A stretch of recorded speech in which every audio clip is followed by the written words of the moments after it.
Hello दोस्तों। तो आज हम ये प्रॉब्लम देखेंगे। प्रॉब्लम का नाम है बोगो सॉर्ट। प्रॉब्लम का लिंक हम तुम्हें डिस्क्रिप्शन में दे देंगे, तुम वहाँ से प्रॉब्लम तक पहुँच सकते हो। तो आओ चलते हैं वन नोट पर और समझते हैं इस प्रॉब्लम को। तो गाइस, इस प्रॉब्लम में हमें एक इंटीजर n दे रखा है और उसके बाद हमें n इंटीजर्स का एक एरे a दे रखा है। तो एरे a में जो एलिमेंट है वो कुछ इस प्रकार है: a1 a2 a3 so on up to ai so on up to an। ये हमारा एरे का n एलिमेंट्स है। ठीक है। और हमें कुछ बताया गया इस प्रॉब्लम में कि ये एरे ए गुड कहलाएगा। ठीक है। ये एरे ए गुड कहलाएगा जब हर pair of indices i less than j. ठीक है। हर पेयर ऑफ इंडिसेस जिसमें कि आई छोटा हो जे से, ये कंडीशन मेट करना चाहिए। कौन सा कंडीशन? ये वाला condition, J minus a j does not equal होना चाहिए आई माइनस ए आई के। ठीक है। तो ये चीज मुझे अचीव करना है। ठीक है। एक बार और मैं रिपीट करता हूं। मुझे एक इंटीजर n दे रखा है। ठीक है। और उसके बाद मुझे n लेंथ का ये एरे दे रखा है। अब प्रॉब्लम में बताया गया है कि एरे गुड तब होगा जब ईच पेयर ऑफ इंडिसेस आई जे, जिसमें कि आई छोटा हो जे से, ये कंडीशन मेट करना चाहिए कि j minus a j does not equal होना चाहिए आई माइनस ए आई के। ठीक है। ये कंडीशन मेट करना चाहिए। तो हमें क्या करना है ना, हमें इस प्रॉब्लम में गुड एरे प्रिंट करना है। यानी कि अगर ये गिवन एरे गुड है तब तो हम इसे एज इट इज प्रिंट कर देंगे, लेकिन अगर गुड नहीं है तो हम इस एरे को सफल कर सकते हैं। ठीक है। सफल करने का मतलब ये है कि हम इसके किसी भी एलिमेंट को कहीं पे भी प्लेस कर सकते हैं। लेट सपोज करो अगर ये मेरा एक एरे है। ठीक है। तो इसको हम सफल किस प्रकार करेंगे? तो देखो, हम इसको कैसे भी री अरेंज कर सकते हैं। यानी कि हम 3 को आगे ले आए, दोनों 1 को पीछे कर दें। ठीक है। या फिर हम दोनों 1 को आगे कर दें, 3 को पीछे कर दें। बेसिकली तुम समझ रहे होगे कि सफल का मीनिंग क्या है। रीअरेंज करना। इस एरे को तुम किसी भी तरह से रीअरेंज कर सकते हो। तो हमें क्या करना है, हमें इस गिवन एरे को गुड बनाना है और गुड बनाने के लिए हम एरे को सफल कर सकते हैं।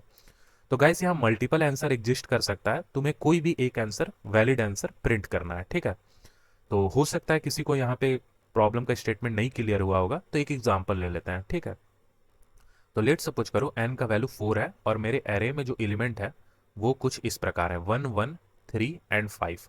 ठीक है। तो अब मैं क्या करूंगा, मैं इस एरे के हर एलिमेंट का इंडेक्स भी लिख लूंगा। ठीक है। तो ये IDX करके एक वेरिएबल है जो कि इंडेक्स बता रहा है। तो ये मेरा first index, one based indexing लेना है हमें, और ये सेकंड, ये थर्ड और ये फोर्थ इंडेक्स। ठीक है। अब हमें जो वैल्यू बोला है गाइस चेक करने के लिए वो क्या है? वो है जे माइनस ए जे। ठीक है। J minus a j does not equal होना चाहिए आई माइनस ए आई के, यही था। और साथ ही साथ ये कंडीशन था कि आई लेस देन जे होना चाहिए। तो यहाँ जरा चेक करो इन दोनों वैल्यू को, जे माइनस ए जे और आई माइनस ए आई। इससे हमें पता चलेगा कि ये वैल्यू कैसे निकल रहा है। तो इंडेक्स जो है उसको माइनस कर दो उस इंडेक्स पे जो एरे में वैल्यू है उससे। तो यानी कि यहाँ पर अगर मैं इसका वैल्यू निकालूं, ठीक है, इसका वैल्यू, अब यहाँ पर मैं क्या करूंगा, मैं हर एक एक का वैल्यू निकाल लूंगा। तो देखो ये इंडेक्स 4 है और वैल्यू इस पे 5 है, तो 4 माइनस 5 माइनस 1। ठीक है। 3 minus 3 zero, 2 minus 1 1, 1 minus 1 zero. ठीक है। तो अब मुझे क्या बोला है, मुझे बोला है कि एरे तब गुड होगा जब ये कंडीशन मेट करेगा। यानी कि हर आई लेस देन जे के लिए मुझे ये चीज चेक करना है। तो अब देखो, अगर हम इस 1 इंडेक्स पे हैं तो इस इंडेक्स वाले एलिमेंट को किस किस जेथ वाले इंडेक्स से मैच करना होगा हमें। ठीक है। इसको अगर मैं आई मान लूँ तो मुझे कौन कौन सा जे इंडेक्स मिलेगा? तो एक ये मिलेगा क्योंकि आई छोटा है जे से। ये भी बन सकता है जे, ये भी बन सकता है। यानी कि इस इंडेक्स वाली वैल्यू को मुझे इसके साथ भी कंपेयर करना है, इसके साथ भी करना है, एंड लास्ट में इसके साथ भी कंपेयर करना है। तो जरा चेक करो, यहाँ पे वैल्यू जीरो है। मुझे क्या चाहिए था? मुझे चाहिए था जे माइनस ए जे का वैल्यू बराबर नहीं होना चाहिए आई माइनस ए आई के। तो अगर हम इसको, अगर हम आई बनाए हैं तो ये वैल्यू मेरा आई माइनस ए आई वाला हुआ जीरो। अगर इसको हम आगे के किसी भी वैल्यू से अगर कंपेयर करें तो देखो यहाँ पर ये दोनों बराबर हो जा रहा है। देख रहे हो, ये दोनों बराबर हो जा रहा है। इसका मतलब क्या है कि ये दोनों बराबर हो गया। इसका मतलब ये है कि ये जो मेरा एरे है ना, ये जो मेरा एरे है ये गुड नहीं है। इसका मतलब ये है कि एरे में मुझे कुछ सफलिंग करना पड़ेगा। तो क्या हम सफलिंग करेंगे? तो देखो हम सिंपल क्या करेंगे ना, हम 1 को यहाँ रखेंगे, फिर 5 को ले आएंगे, फिर 1 को, फिर 3 को। अब इस एरे में इंडेक्स लिख लो। ठीक है। इस एरे का इंडेक्स लिख लो। ये फर्स्ट बन जाएगा, ये सेकंड, ये थर्ड और ये फोर्थ। अब तुम्हें क्या करना है, आई माइनस ए आई का वैल्यू निकालना है हर एक इंडेक्स के लिए। तो निकाल लो। 4 minus 3 1, 3 minus 1 2, 2 minus 5 minus 3, 1 minus 1 zero. अब तुम चेक करो, अब तुम ये वाला कंडीशन चेक करो कि आई मेरा जहां जहां छोटा है जे से उस केस में कंपेयर करो कि क्या j माइनस ए जे का वैल्यू डज नॉट इक्वल है, सॉरी ये नहीं होगा, i माइनस ए आई के। ठीक है, तो देखो ये मेरा ith इंडेक्स है और i हमेशा क्या है, छोटा है j से, यानी कि इस ith इंडेक्स के लिए हर वो j वैलिड है जो कि इसके राइट हैंड साइड में है। क्यों? क्योंकि राइट हैंड साइड का हर j का वैल्यू बड़ा होगा, क्योंकि इंडेक्स मेरा इधर की तरफ बढ़ रहा है। तो मुझे जीरो को चेक करना है इसके साथ, सेकंड इंडेक्स वाले एलिमेंट के साथ जो वैल्यू आ रहा है, इसके साथ चेक करना है एंड इसके साथ चेक करना है। तो देखो तीनों के साथ ही अगर हम चेक करें तो जीरो ना -3 के बराबर है, ना 2 के बराबर है, ना 1 के बराबर है। ठीक है, यानी कि अगर हम फर्स्ट इंडेक्स को अगर आई माने और बाकी सारे को जे माने तो इस फर्स्ट वाले इंडेक्स से तो चीजें वैलिड है। ठीक है, कहीं पे कोई दिक्कत नहीं है, ये वाला जो कंडीशन है j minus a j does not equal to i minus a i, ये फुलफिल कर रहा है। अब इस इंडेक्स से चेक करो, ठीक है, सेकंड इंडेक्स से चेक करना चालू करो, तो देखो यहाँ वैल्यू -3 है। तो -3 है तो इसका मतलब ये है कि ये अपने आगे किसी भी वैल्यू से बराबर नहीं होना चाहिए, यही तो है मेरा ये कंडीशन। तो क्या -3 2 के बराबर है? नहीं। क्या -3 1 के बराबर है? नहीं। तो यानी कि ठीक है, यहाँ भी चीजें वैलिड है। अब इस थर्ड इंडेक्स पे आओ, यहां चेक करो तो ये 2 है। अब तुम्हें चेक करना है 2 किसी भी आगे की वैल्यू से बराबर नहीं होना चाहिए। तो 1 है आगे, तो नहीं है बराबर, तो यानी वैलिड है। तो यानी कि ये जो मेरा ए एरे जो हम यहाँ पर ये वाला मुझे मिला है, ये गुड एरे है। ठीक है, तो जस्ट मुझे इसे प्रिंट कर देना है। ठीक है, तो यही है गाइस पूरा का पूरा हमारा प्रॉब्लम। ठीक है, जो कि तुम्हें पूरे अच्छे तरीके से समझ में आया होगा। ठीक है, तो अब हम इसके लॉजिक को देखते हैं। अब लॉजिक गाइस बहुत आसान होने वाला है। ठीक है, बहुत आसान इस प्रॉब्लम का लॉजिक है। ठीक है, सबसे पहले मैं एक चीज बताता हूँ। लेट सपोज करो n मेरा 4 है और मैं रैंडम a1 a2 a3 और a4 ये हम चार एलिमेंट ले लेते हैं। ठीक है, और इंडेक्सिंग कुछ इस प्रकार होगा 1 2 3 4। अब मुझे वैल्यू चेक करना है i माइनस ए आई कह लो या j माइनस ए जे कह लो, इसकी वैल्यू चेक करनी है। तो इसे हम निकाल लेते हैं हर एक एलिमेंट के लिए।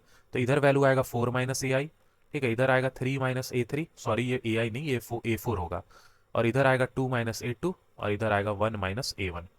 तो देखो हमें क्या चेक करना है, हमें चेक करना है कि हर आई जो कि छोटा है जे से, यानी कि अगर हम इस इंडेक्स पे हैं तो ये इस इंडेक्स का वैल्यू हर अपने आगे वाले इंडेक्स से कंपेयर होगा, यही है इसका मीनिंग। और हमें बस यही चेक करना है कि ये जो वैल्यू है ना, ये बराबर नहीं होना चाहिए अपने आगे के किसी वैल्यू से। तो देखो अगर हम यहाँ पर हैं, ठीक है, देखना एक चीज मैं तुम्हें यहाँ बताना चाहता हूँ, इसी कारण मैंने ये एग्जाम्पल लिया है।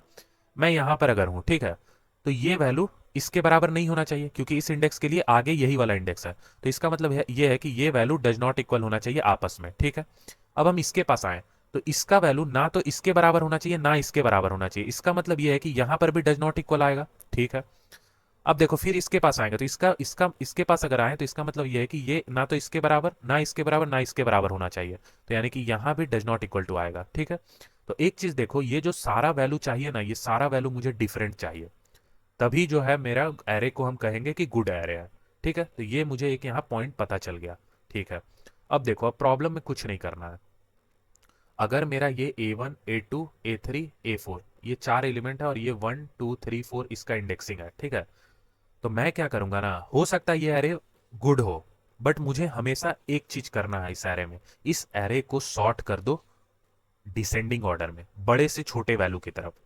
यानी कि अगर लेट सपोज करो ये मेरा सबसे बड़ा वैल्यू है और ये उससे छोटा और ये उससे छोटा और ये उससे छोटा, तो जो सबसे बड़ा वैल्यू है वो उसको दे दो 1 इंडेक्स में, यानी कि उसको प्लेस कर दो 1 इंडेक्स पे। तो a4 यहाँ आ गया, और जो उससे छोटा है उसको रख दो तुम second index, and so on. इस तरह से तुम वैल्यू को अरेंज कर दो। अब तुम बोलोगे कि ये करने से मुझे क्या फायदा हुआ है, तो देखो क्या फायदा हो रहा है। ये जो सबसे छोटा वाला इंडेक्स है, 1 सबसे छोटा इंडेक्स होगा, कोई भी अरे हम लेंगे तो ये जो सबसे छोटा वाला इंडेक्स है इसको सबसे बड़ा वैल्यू मिलेगा। ठीक है, ये जो सबसे छोटा वाला इंडेक्स है इसको सबसे बड़ा वैल्यू मिलेगा। तो इसका मतलब ये है कि यहां पर वैल्यू नेगेटिव होने का चांसेस ज्यादा रहेगा। ठीक है, फिर अगेन तुम इसके पास आओ तो ये इससे छोटा है और ये भी क्या है, ये भी बड़ा वैल्यू है, तो यहां भी वैल्यू नेगेटिव होने का चांसेस ज्यादा है। ठीक है, बट जब तुम लास्ट में जाओगे तो ये क्या है, ये इंडेक्स बड़ा है लेकिन ये जो वैल्यू है ये छोटा होगा, सबसे छोटा होगा। ठीक है, इसका मतलब ये है कि यहाँ वैल्यू पॉजिटिव आने का ज्यादा चांसेस है। ठीक है, तो मैंने क्या किया ना, मैंने जस्ट इसको इस प्रकार अरेंज कर दिया। अब इससे ये फायदा हुआ कि ये जो मेरा वैल्यू है ये हमेशा ही डिफरेंट बनेगा, क्योंकि हम हाईएस्ट नेगेटिव से पॉजिटिव की तरफ बढ़ रहे हैं। ठीक है, हाईएस्ट नेगेटिव से हम पॉजिटिव की तरफ बढ़ रहे हैं, तो हम यहाँ इंश्योर कर रहे हैं कि हर एक वैल्यू डिफरेंट होगा ही होगा। अब किसी के मन में ये डाउट आएगा कि अगर हम सॉर्ट किए रिवर्स ऑर्डर में, यानी कि बड़े से छोटे की तरफ अगर हम सॉर्ट करते हैं, तो अगर a4 और a3 अगर बराबर हो गया तब क्या होगा। तो देखो अगर a4 और a3 बराबर हो गया तो भी ये दोनों का जो हम इंडेक्स माइनस ए आई करके जो वैल्यू निकालेंगे वो बराबर नहीं होगा। क्यों नहीं होगा? क्योंकि इंडेक्स वेरी कर रहा है। सिंपल सा चीज़ है भाई। अगर मुझे i minus a i does not equal चाहिए जे माइनस ए जे के, ठीक है, तो अगर कोई एक भी अगर चेंज कर जाए, अगर ए आई और ए जे अगर बराबर भी हो जाए, तो मेरा आई और जे तो कंटिन्यूसली चेंज करेगा, तो ऑब्वियस है कि वैल्यू मेरा डिफरेंट आएगा ही आएगा। ठीक है, तो ये गाइस इसी कारण हमने क्या किया ना, हमने इसको सॉर्ट किया रिवर्स ऑर्डर में। ठीक है, रिवर्स। अब इसका बहुत सारा सॉल्यूशन हो सकता है गाइस, लेकिन जो मैंने सोचा वही मैं तुम्हें यहाँ समझा रहा हूँ। क्योंकि मैंने इसे रिवर्स ऑर्डर में सॉर्ट कर दिया बड़े से छोटे की तरफ, तो यहाँ पर जो वैल्यू है ना, अगर हम आई माइनस ए आई निकालेंगे तो ये वैल्यू नेगेटिव आएगा। क्योंकि देखो, वन को अगर हम कोई भी बड़ा वैल्यू, अगर फोर को भी ले लें, तो वन माइनस फोर क्या होगा? Minus three. तो ये वैल्यू इधर की तरफ वैल्यू मेरा नेगेटिव आएगा। यानी अगर मैं इसको अगर इस तरह से दिखाऊं तो यहाँ वैल्यू नेगेटिव, सॉरी, ये नेगेटिव से पॉजिटिव की तरफ वैल्यू बढ़ेगा। तो इसका मतलब ये है कि हम हर एक वैल्यू को यहाँ डिफरेंट कर चुके हैं। समझ रहे हो? ये मेन मेरा मोटिव था इस प्रॉब्लम में सॉर्ट करने का, बड़े से छोटे की तरफ। आई होप तुम्हें समझ में आया होगा चीजें। ये बहुत ही आसान प्रॉब्लम था, इसका बहुत तरीका है सॉल्व करने का। ठीक है, बट मैंने ये सोचा। तो अब जैसा मैंने बताया है, 4 लाइन का इसका कोड है, तुरंत कर देते हैं हम इसे कोड भी। तो आओ चलते हैं वीएस कोड की तरफ। तो टेस्ट केस हमने ऑलरेडी ले रखा है गाइस। तो अब हम क्या करेंगे, अब हम सबसे पहले इंटीजर एन ले लेंगे। ठीक है, तो ये हमने इंटीजर एन को इनपुट में ले लिया। अब मुझे क्या करना है, मुझे जो वो एरे ए था वो इनपुट में लेना है। एक सेकेंड गाइस। अब मुझे वो जो एरे था मेरा, उसे मुझे इनपुट में लेना है। वो एन लेंथ का एरे होगा, तो इसी कारण मैंने इस वेक्टर को एन लेंथ का डिक्लेयर कर दिया। अब जस्ट मैं इसे क्या करूँगा, सारे के सारे इसके एलिमेंट को इनपुट ले लूँगा। ठीक है, अब मुझे कुछ नहीं करना है, मुझे सॉर्ट कर देना है इस एरे को। किस ऑर्डर में सॉर्ट करना है? डिसेंडिंग ऑर्डर में। तो तुम्हें पता है कि C plus plus S T L में फंक्शन है हमारे पास सॉर्ट, जिसकी मदद से हम सॉर्टिंग करते हैं। तो ए डॉट आर बिगन करने से क्या होगा, देखो नॉर्मल हम सॉर्ट तुम जनरली करते होगे A dot begin comma A dot end करके। तो वो जो सॉर्टिंग होता है वो तुम्हें देता है असेंडिंग ऑर्डर में सॉर्ट करके। लेकिन अगर तुम बिगिन के आगे आर लगा दो और इंड के अगर आगे आर लगा दो, तो वो क्या करेगा ना, वो असेंडिंग ऑर्डर में सॉर्ट करेगा और उसको रिवर्स कर देगा। तो इसका मतलब क्या है, डिसेंडिंग ऑर्डर में सॉर्ट हो जाएगा हमारा। ठीक है, तो ए डॉट आर इंड। ठीक है, तो ये हमारा सॉर्ट हो गया। अब ये जो एरे मिला, ये हमेशा ही गुड एरे होगा, क्योंकि यहाँ पे क्या है, सबसे बड़ा वैल्यू को छोटा इंडेक्स मिलेगा। तो वैल्यू नेगेटिव से पॉजिटिव पॉजिटिव की ओर बढ़ेगा। तो यानी कि फिक्स है कि हर वैल्यू डिफरेंट आएगा। और ये चीज मैंने तुम्हें एक्सप्लेन भी किया था।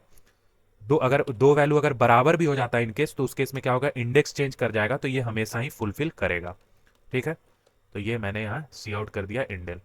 बात करते करते हमने ये पूरा का पूरा कोड खत्म कर दिया। तो एक बार अब हम इसे रन कर लेते हैं। और रन करेंगे तो गाइस ये डेफिनेटली फेल करेगा, क्योंकि यहाँ पे मल्टीपल आंसर एग्जिस्ट कर सकता है। तो देख सकते हो तुम, ये फेल कर गया है। ठीक है, लेकिन हम इसे सबमिट करके देख लेंगे। तो ये यहाँ हमने पेस्ट कर दिया कोड को, और इससे हमने सबमिट में लगा दिया। और ये देख सकते हो तुम, प्रॉब्लम हमारा एक्सेप्ट हो गया। ठीक है, तो गैस मुझे उम्मीद है कि तुम्हें ये प्रॉब्लम समझ में आया होगा। ये काफ़ी आसान क्वेश्चन था। अगर फिर भी अगर तुम्हारा कुछ भी डाउट रहा हो, हल्का सा भी अगर तुम्हें लग रहा है कि नहीं मुझे ये चीज़ नहीं समझ में आया, तो तुम डेफिनेटली कमेंट करो। So thank you guys.